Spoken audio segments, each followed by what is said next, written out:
What advice do you have for people getting into startups? I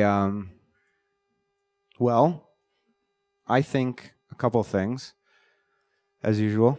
I think the first thing is, this is not new, so I'm paraphrasing.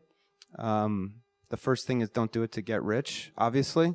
I always say this: if you really want to get rich, there's the hedge fund, the asset management industry is a unique place to get rich. You don't have to work that hard. It's the way that anyway, it's a long story. It's just structured so that it's not a perfectly competitive space. You make a lot of money for not doing a lot of work. If that's all you care about, then I encourage people to go work at an investment bank, get shit on for 2 or 3 years, and then go work at a hedge fund. That's a great way to get rich.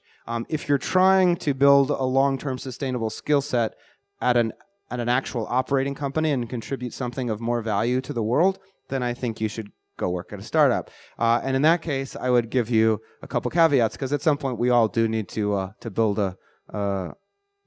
we need to create financial liquidity and solvency, and we need to realize economic gain for ourselves. But I think the first thing that you should do is, I think you should try to work at a company that I guess you learn more working at a bad company than a good company. That is what I will tell you. So if you work at a company with bad product market fit, with a lot of problems in the product, with customers that are dissatisfied, that's an incredible learning opportunity for you to get really, really good at your skill and your trade and your craft. If you go to work at, if you go to work at LinkedIn in 2005, 2006, 2007, they were printing money. So you might learn structure, but you're not going to really learn how to fight.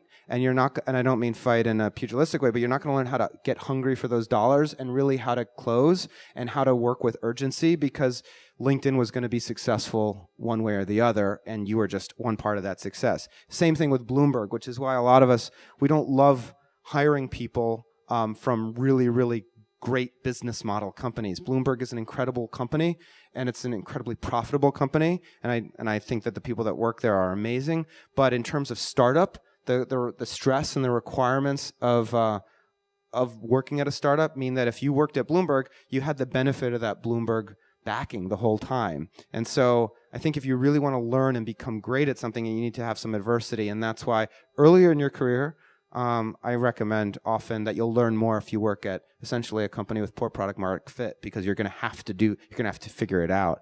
And then when you need to buy a home or generate more wealth for yourself, then it's time to take all those skills that you learn, but apply them to a company with great product market fit. So obviously